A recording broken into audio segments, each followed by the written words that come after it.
Hey everyone, thank you so much for joining the Behind Company Lines podcast. Today we have Kirsch, co-founder and CEO at runZero, a company he founded with Metasploit creator HD Moore to help companies solve their asset inventory challenges.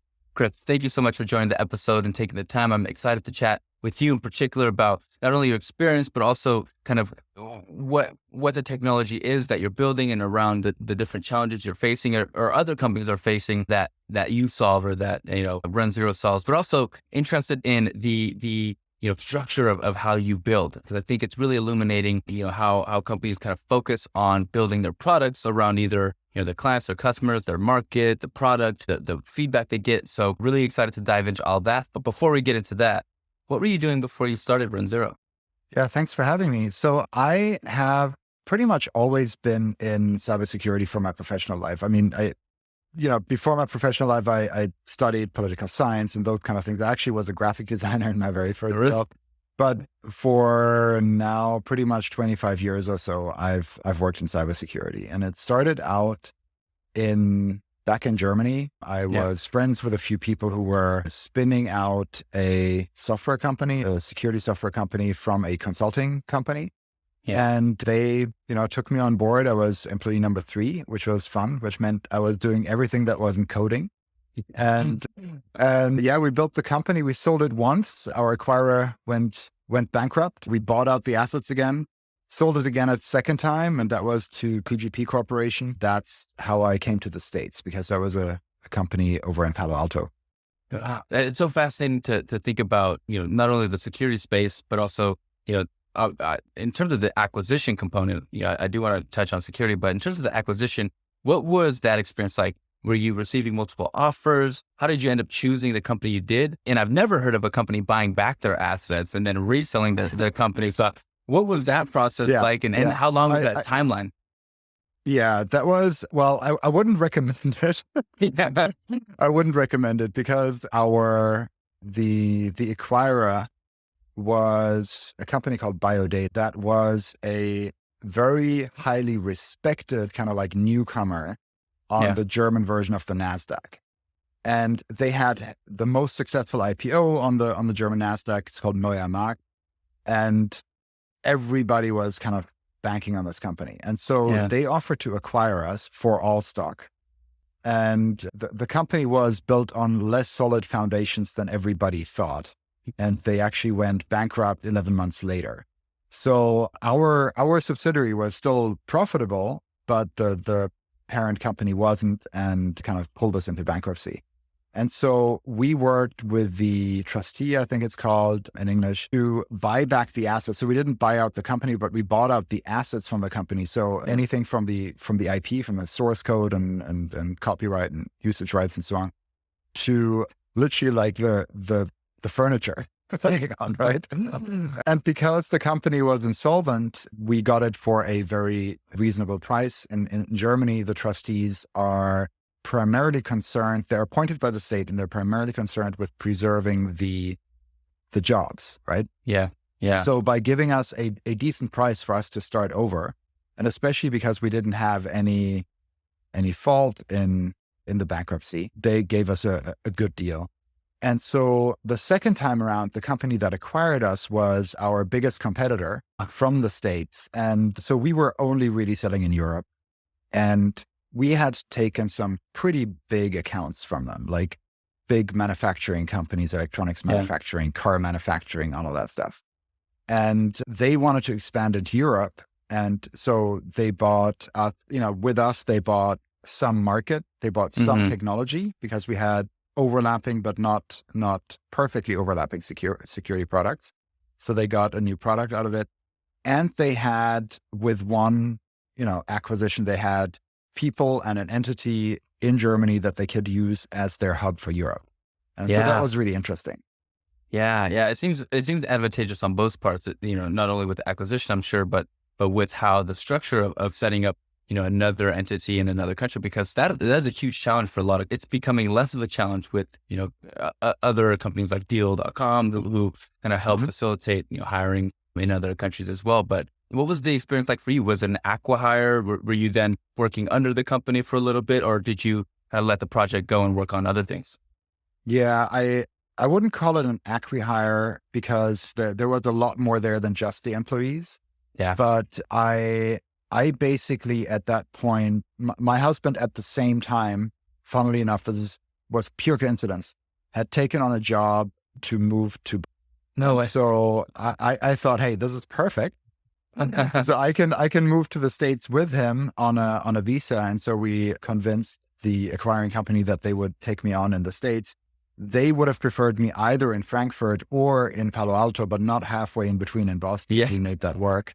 Amazing. And stayed with them for a while, stayed with them for another 3 years, working remotely and flying to Palo Alto a lot and doing a lot over the phone. But yeah, that was a good time. That was really interesting. Yeah. And it's so fascinating how, the acquisition kind of relationship works with the acquirer and founders. And I'm always so curious about that experience because it seems not always cut and dry. And there's a lot of due diligence that has to come from that. And it all, it all, kind of, I guess, ends up being how it is at the end. But would you have done it differently? So, I mean, first time around, the big lesson learned was were a few things. Number one, just because an acquiring company is really highly rated in the press doesn't mean that they're actually solid. Yeah. Do your due diligence, both directions. Second is don't get paid in all stock. Yeah. Right? Because the stock was also locked up and there was a lockup period for 12 months. Yeah. Right. And they went bust after 11. 11. So Yeah. not a great acquisition, right? Overall. Yeah. Yeah. And second time around, I think that actually worked pretty well. That was a combination of cash and stock. And so with the cash alone was a decent deal, plus a little bit of stock, and that paid off a few years later too. So I think that was a better deal. Plus the acquiring company was more solid and actually in the same, exactly the same space, not like vaguely in the same space and so on. So it's much better alignment. Yeah. No, it makes sense. And in regards to runZero, you went to this acquisition, you've been in the cybersecurity space. What in particular was the catalyst for, solving the problem about asset inventory and describe to our audience who doesn't know what the problem of that companies have with, managing or the challenges that they face with their asset inventory? Sure. That really started out a couple of companies later. I was working at Rapid7, and Rapid7 is now a giant cybersecurity company here in Boston. I think they're around about 2,000 people. When I joined them, there were maybe about 70 people or so much smaller. Yeah. And they had one product called Nexpose for vulnerability management. They had acquired an open source project called Metasploit. And with that project, the founder of that open source project called HD Moore, and they brought me on board as a product marketer to help turn that into a business, right? So to message it and to work with HD to build a commercial product on top of the open source core, and to then train the sales team, talk to the market, and keep the open source community happy, all of that stuff to turn that into a business. And so we did that together. That's HD today is my co-founder at runZero. And one of the things that we learned from people, security practitioners in the industry even then was that they said, hey, like all of this cool stuff you're doing is great, but I don't actually even know what's connected to my network, right? I have much more basic problems. And a few years later, between Rapid7 and runZero, there was another company I joined for 4 or 5 years. So even over that long period of time, the industry hadn't solved it. And it's not just a problem for big or small companies, like everybody's got the same issues. And if you don't know what you have, you can't protect it. Right? So you need to have an inventory first before you can start protecting it.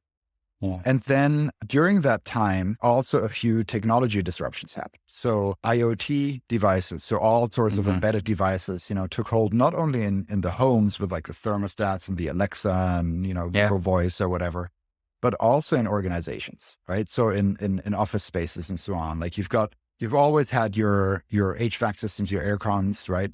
And you have your IP-based surveillance cameras, you have your door controllers where you swipe your badge, all of those things. Like the offices had a lot more IoT devices. And some of those got got hacked, right? And Yeah. if you don't have those in your inventory, you can't protect them. You can't make sure that they're properly taken care of. There was a fun case. This is a few years ago, but a fun case where a casino got hacked through a Wi-Fi connected thermostat in a fish tank. And they stole all the credit card data through that. So that shows you like how those little things can have an outsized impact, right? Yeah. Then you also had, think of like manufacturing floors, like lots of automation there, like the robots, all of that stuff. And that used to be just under the purview of what's called like the OT engineers, operational technology engineers. They were kind of like off to the side. The IT departments were managing their stuff. They were handling the OT stuff. And the OT engineers were kind of responsible also for the security, but they didn't take security all too seriously because security to them meant safety for the workers, right? So that you don't like weld a person to a car kind of. Yeah. But, a lot more automation happened and things started getting connected to the internet and so on. And then you had things like ransomware attacks that took down entire production lines. Now the security team was also being asked to also have a look at OT security. And so there's a big overlap there. So the world's now becoming more complicated, right? To figure out like, what do you have connected to your network? And then you have the cloud, like a big, all companies are moving stuff to the cloud. Not everything, because you can't move everything to the cloud, but a lot of workloads are moving to the cloud.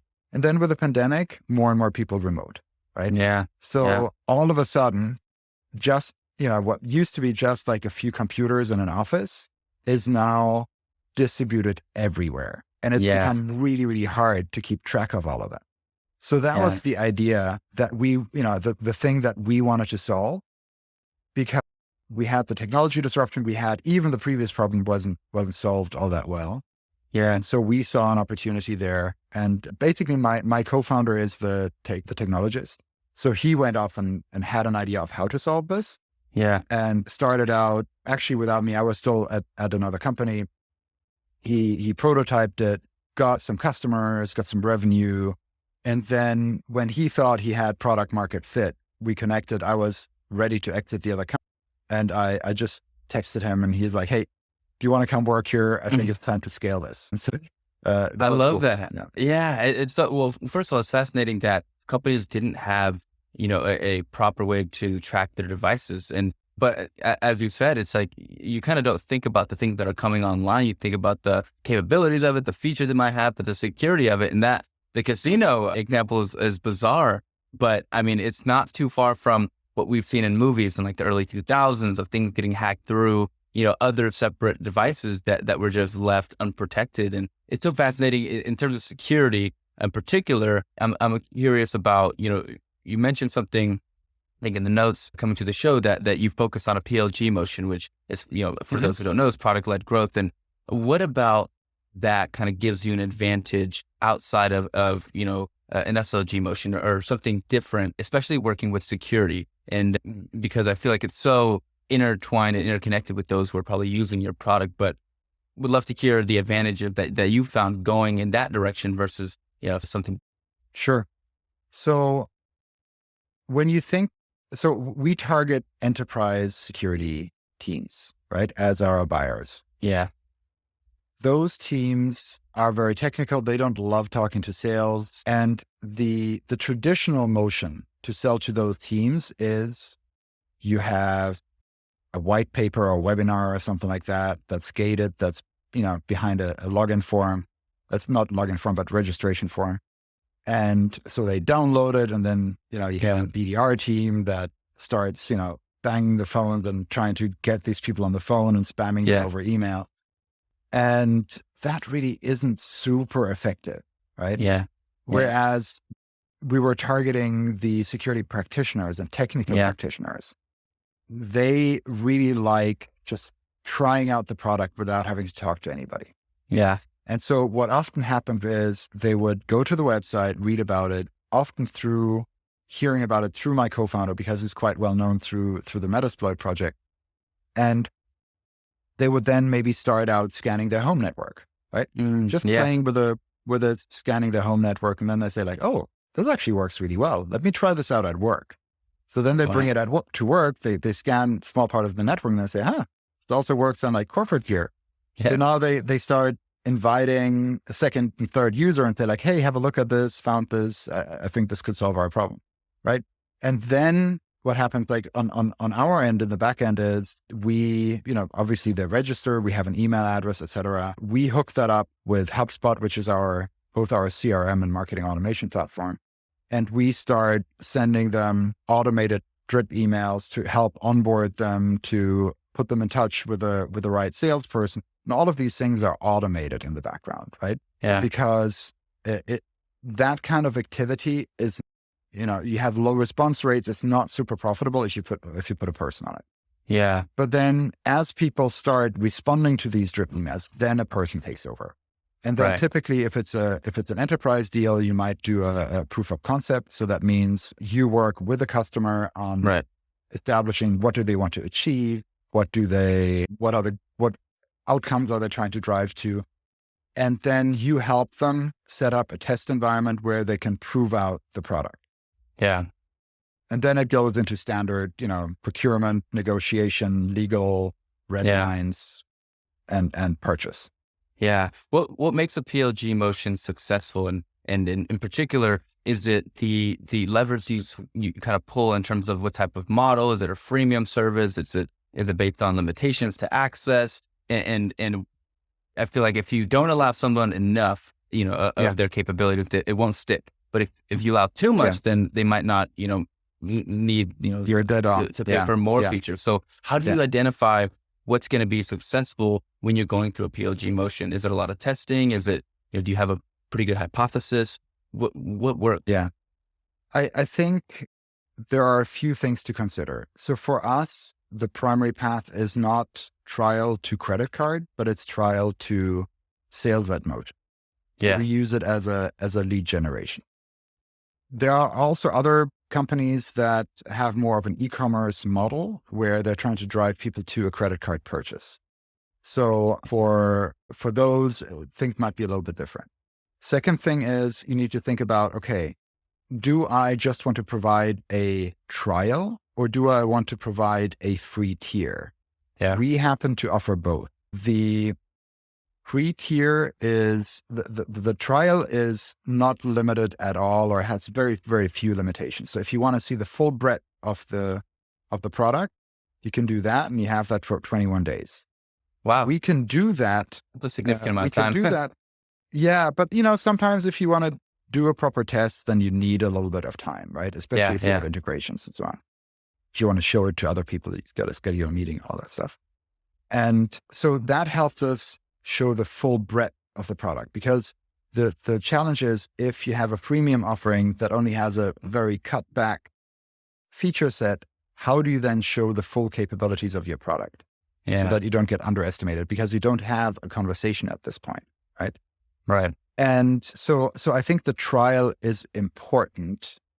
You have to be careful with a time-based trial because for us, it works because our product is meant to be used on a continuous basis. Mm-hmm. And you set it up once and then you start tracking things over time and so on. And it's really not conducive if you have to set up your entire environment every 3 weeks.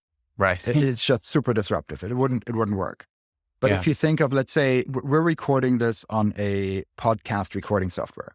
Mm-hmm. If you had a 21-day license, fully featured, and all you needed to put in was an email address, it would be pretty hard to convert you off of that because you'd just re-register with a different email address every 3 weeks, right? Yeah. So be very conscious of like what your product is and what it does. Yeah. And how people can get around the system and how to upgrade them. And then the second thing is we have a free starter tier, and that one, we cut down some functionality that we think is just enterprise grade, and that's a premium feature. We provide that license free for environments up to 256 devices. Yeah. So if you have a small company or a home network, you can just use the free version, and that's completely fine. It wouldn't actually I think the willingness to pay in that segment is fairly, and if we wanted to serve that through a sales motion, it would be quite expensive in terms of the cost of sale. So I'd rather have organic word of mouth through people using the product in that segment. And it also happens to be relatively inexpensive for us to host it for people, right? Yeah. So I'd rather have that and have the word of mouth than to not serve that segment at all. And then you also get sometimes secondary benefits, right? So we fingerprint devices. So that means we look at what we get back over the wire and then decide, oh, this is a Ubiquiti IP camera with this model number and this firmware version, right? Yeah. We can't possibly have a lab that has all of these devices in it. It just isn't feasible. But by having a free version that a lot of people install and they scan their home, we can use that wealth of data to then run fingerprint tests and see what thing is sufficiently different from another thing so that we don't have false positives and so on. So it gives us a really good data set in return. Yeah. Right. Without selling anybody's private data, but it just gives us a bigger data set to just, improve the fingerprint. And then also we let both paying and not unpaying customers provide feedback and improve fingerprints. So they can say, hey, you didn't quite get this device right. Here is what it actually is. And then we improve our fingerprints and so on. So that's how we get to really high accuracy. So there is more behind the freemium model than just the demand gen. Yeah. And I'm always curious when you're working on an enterprise kind of sales motion, and it sounds like your product very much relies on one team member, and then that kind of compounds on itself. People start using it, and the implementation, it kind of grows within its own team and department and organism. But during the enterprise sales motion, how do you stay motivated or consistent, or because some of the sales cycles are so long, what's your kind of philosophy or maybe strategy around continuing to progress, even though one deal could be a huge deal, but if it doesn't go through, then you kind of have to start over. What are the different strategies you use to kind of continue that funnel to grow, and the patience that you need to stay motivated through that whole process? Yeah. So I think what you're describing, like the skill set that you need for that, I think is basically sales acumen in an enterprise deal. Like if you look at, we split our sales team into two parts. So mid-market, which is below 5,000 employees, and enterprise, which is above. It's an arbitrary number, but it's, directionally accurate. And when you think about the deals in mid-market, the deals are smaller. They move faster. Yeah. There's less technical scrutiny. There are different requirements in terms of the maturity of the companies, security maturity of the companies that are buying and so on. So it's more of a transactional model. On the enterprise side, the deals are bigger. They take a lot longer. You need much more experienced account executives to manage those deals. And it's just a very different motion. Think about it a little bit. One thing that clicked was when I was taking, I don't know what it was, some management training about personality types and, trying to figure out what personality type do you have to hire for a certain position.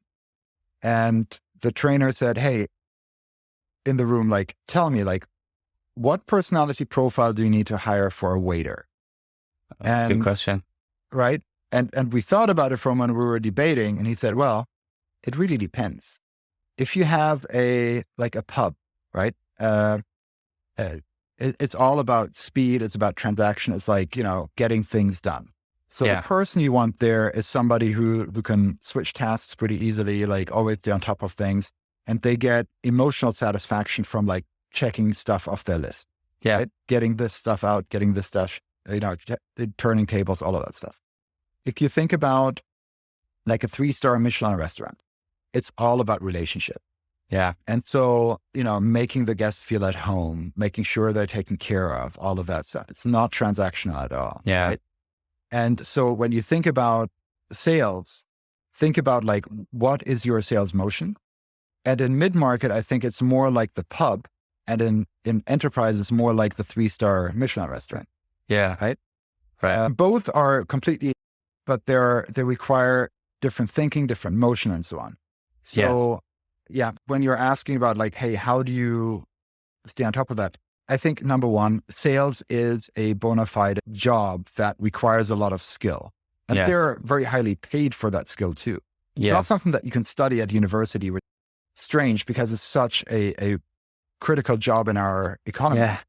But it's you should really hire somebody who is a sales professional. Or if you're a founder, don't assume that you've been sold to a few times and that's how you know how to sell. It is quite complex. And if you're a founder and you don't have the cash yet to hire a salesperson, then read some books. There's the Challenger Sale, Spin Selling. There's just consume a bunch of books about sales methodology that fit the type of business that you have. So in our case, we have a technical sale to usually a committee, a group of people who are making the decision together. So it's a complex sale. It's a technical. So you want to make sure that you understand the role of each buyer, right? So there's typically, they're always called something a little bit different depending on the methodology than the book that you look at. You have the champion who's kind of like, who wants to get the project done and who wants to get you in, right? Then you have the economic buyer. That's the person who signs the check.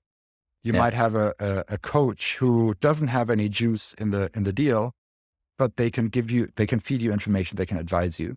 Then you have the user buyer. So they're the person, they can't make the decision of what the tool is, but they're going to be using it afterwards, right? And so then there's gatekeepers like procurement and legal that can say no to a deal, but they can't say yes to you as a vendor, right? They can't make the deal happen. They can only block it.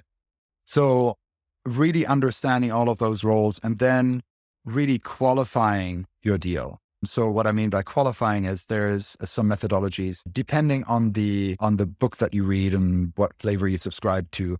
Google for MEDDPICC, MEDDPICC, and you'll find for you some articles.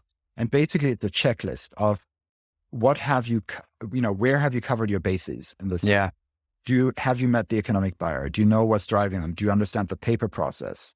Which means do you understand the procurement process? Right. Do you understand the technical selection criteria? Like all of these things. And if you have a deal that's stuck, you usually haven't checked all of the boxes on those things. It's one question I'd love to ask you. I've chatted with a lot of founders and they've gone through fundraising rounds. And, obviously one of the biggest things is, focusing on how to spend on hiring and how to spend on different pieces of growing the business. Since this isn't your first rodeo, but what advice did you give to founders who, say recently received a round of funding and need to grow in many different ways? They need to build out more of their product features to get more user satisfaction and users adopted on the profile or on the product. And they also need to build out teams to be able to, create the products that they need or get more demand. What advice would you give them on identifying where your business needs to grow and the timing for when that area should grow? I think one thing that helps is if you've seen and lived through growth of companies in different sizes and not just one, but several times. So that you kind of know like, oh, this is the stage when you bring like corporate development in, which is like super late, right? This is the stage when you bring a BDR in. This is the stage, etc. But I also caution you to just have a knee-jerk reaction to say, oh, at this size, this company did X, therefore I'm going to do X. Because the market has changed. You have a different product. Your company is different. Your cash position is different, all of that stuff. So what I would advise you to do is think about like, what's the most important thing to get done? Hopefully it's not too many things because you need to focus, right? And try and do that. I'll give you some examples. When I joined HD, he had a product, check. Okay, great. We've got that. That's a good start. Without a product, you can't sell a product. He had some customers. He had cash in the bank. He had a lot of inbound. He didn't have a CRM. He didn't have salespeople, right? So if I have a lot of inbound leads, then I don't need to start with marketing, right? My primary problem was sales. Like somebody to catch and nurture and take care of those leads and turn them into deals. So I started out by, first I did all the sales myself, but with the goal of hiring sales as quickly as possible. Right. I hired 3 salespeople. Then I was doing all the demos, right, for all the salespeople. So now I was super busy doing the demos. So then I thought, like, okay, got to hire an SE leader, systems engineer, right? Then the sales team was growing, and I was spending all my time managing the sales team. So therefore, I needed a sales leader. Right.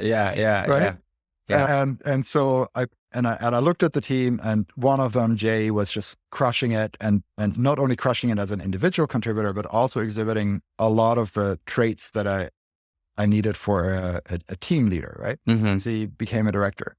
So then I had some time to focus on marketing and focus on marketing a little bit more. And in marketing, we went a different route. So I knew I would need to grow the marketing team. I had too many direct reports, too many hats that I was wearing. And if I hired individual contributors at the time, then they were going to be more junior. They would need more coaching, more mentoring, more of my time. And I didn't have that time.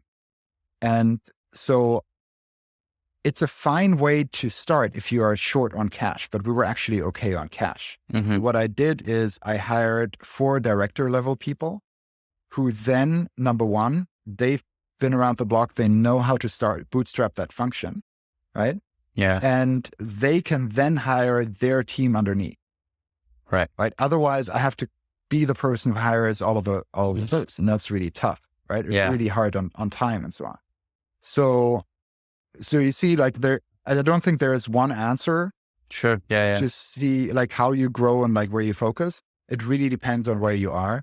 And I also think that there is a natural limit to how fast you can grow, because you can only onboard people so quickly. And like after people are onboarded, like they can't onboard the next batch until they've had some experience, right? So some of the companies that raised a ton of money and grew extremely fast, they become very inefficient and dysfunctional very quickly. Yeah. So I've always paid attention to the fact that we grow, and we're growing fast. I mean, we grew to 80 people in 2 years, right? Yeah. So that's very fast, but you have to be really conscious about when we were 15 people, we decided we need to like write down the culture that we have and that we want to have, because we need that written down so that we can screen the rest of the people that we're hiring for cultural fit. Yeah. Right? Cultural fit is so nebulous. You need to be specific. Yeah. When we were growing bigger at about 30, 40, 50 people, it became clear that we need more streamlined onboarding. Not only much earlier onboarding in terms of like everybody needs a laptop and health insurance and all that stuff. Yeah. But then later on, we figured like, hey, we're just, the last person that we hired is training the next person on the product and how to sell, and things are getting lost in translation. We had a formalized training program, a sales enablement program, right? And so as you grow, always look at like what's squeaking, what's going to start breaking, and try to get ahead of that before it does. It's incredible to hear. And one founder was talking about checklists and how, you kind of alluded to it with, HD had a product, he had, revenue, he was missing, this little piece on the checklist, and then to address that, and it kind of, grows and cascades from there. And it seems simple. And I asked the question to see if you illuminate, but it sounds like it's within the experience of, like you said, where things are maybe not working so well before they start. That is the ideal focal point for founders. Back to runZero, what are some of the biggest challenges that you face today? So obviously, like everybody's going to say the economy right now. Yes. Right. Budgets are tighter than they were a year ago. We're still doing fine. And we talked with our investors, and we came to the decision that we want to lean in because we have great product market fit. People still need what we're buying, all of that stuff. So we're leaning in and continuing to hire. I think what's top of mind for me right now is hiring. In the past, it was always, mostly director level and individual contributor level. And now we're really staffing up on the exec team. So I'm, in parallel, hiring a chief marketing officer, a chief revenue officer, a chief financial officer, a legal counsel, and a VP of engineering. So the risk I see, well, enormous potential if we get that right.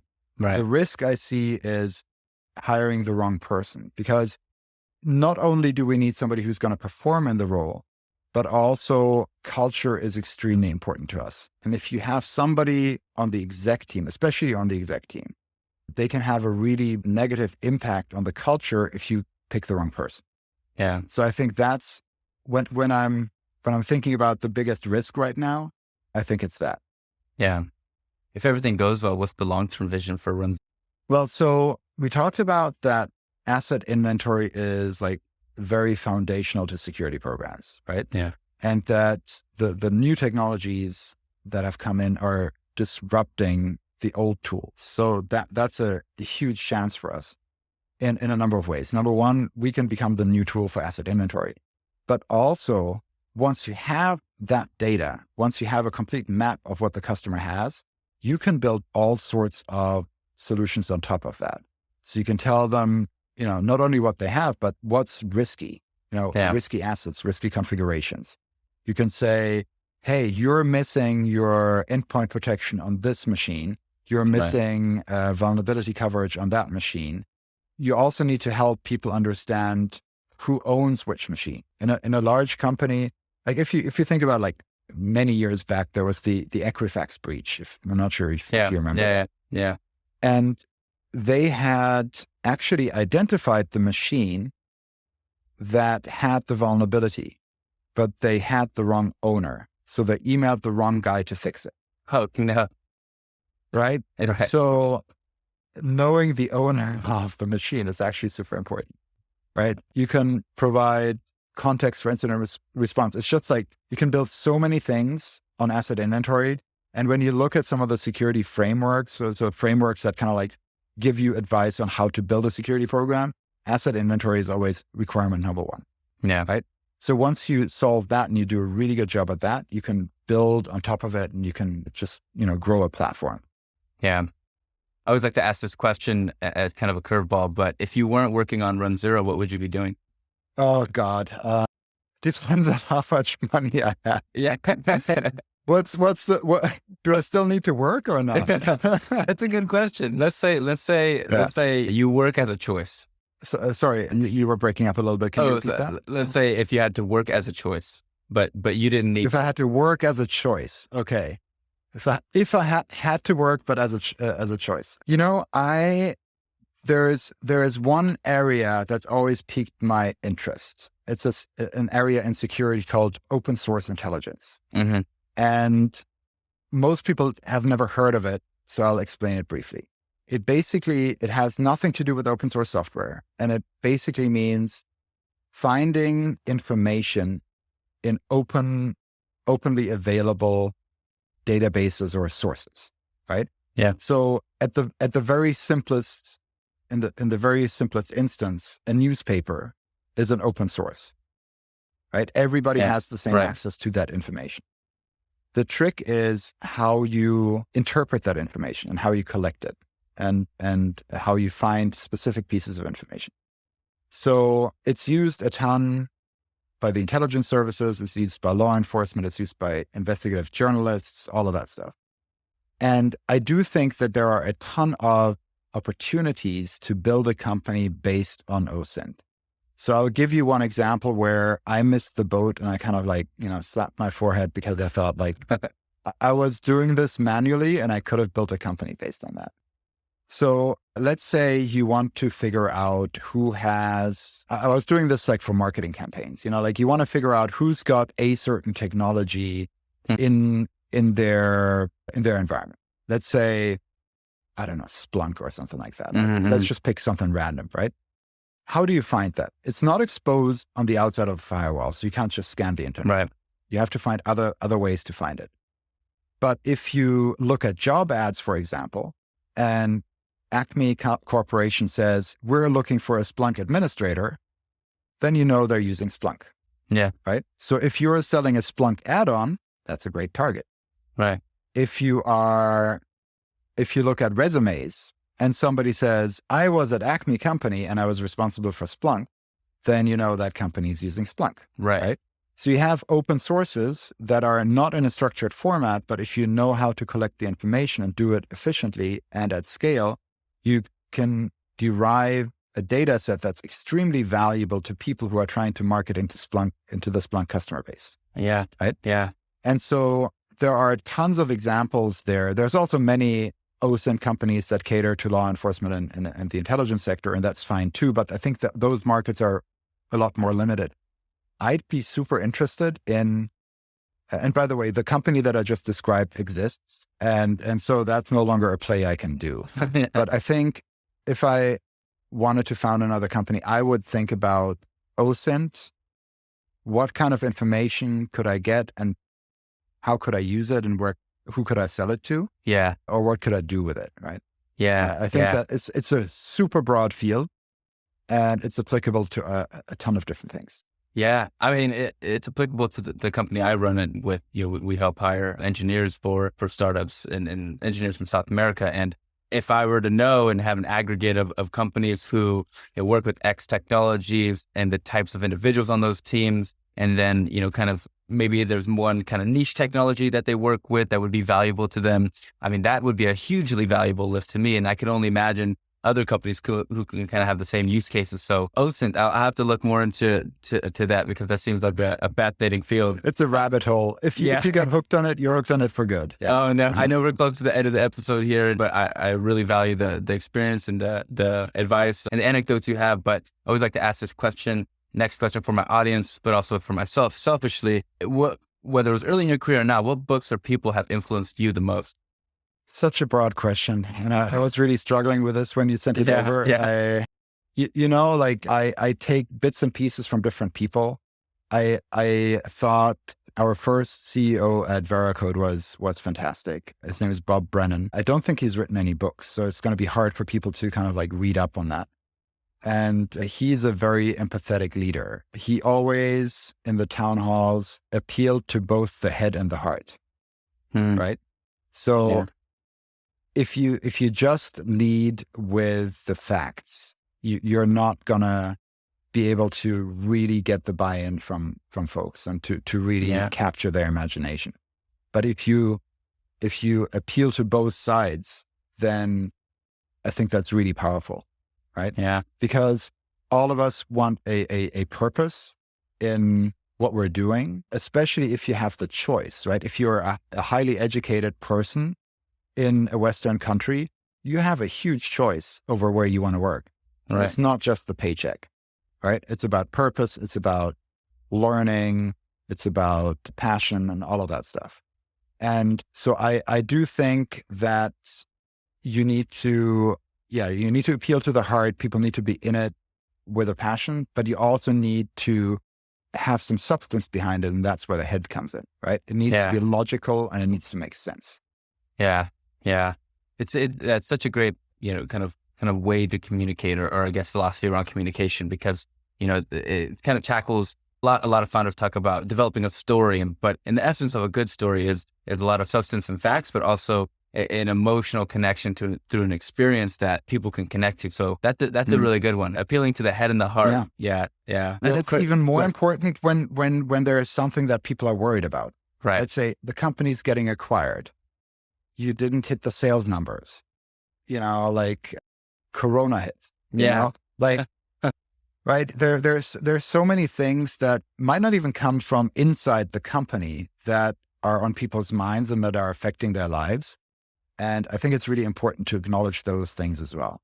Well, Chris, it's been such a pleasure chatting with you. And I think we could do a part 2 of this episode. I plan to do a bunch of part 2, but I'd love to have you again if you're available. But last little bit is I always like to give my guests a chance to give us your plugs. Where can we find runZero? Where can we start using the product? Give us the website, the LinkedIn. Where can we be a fan of yourself and any information or any content that you distribute out there that we would find valuable? Where could we find all that information? Sure. So runZero is very easy to find. It's runZero.com. Very happy that we got the .com domain. We had to rebrand, and that's a whole other story. We did need a couple of hours for that. And you can find me on LinkedIn is easiest. Chris Kirsch, last name is spelled Kirsch. and less on Twitter nowadays, but still present there, and more on Mastodon at, I think it's Chris_Kirsch at infosec.exchange. That's the correct address. I'm still new to this. Yeah. I don't have that at the top of my tongue.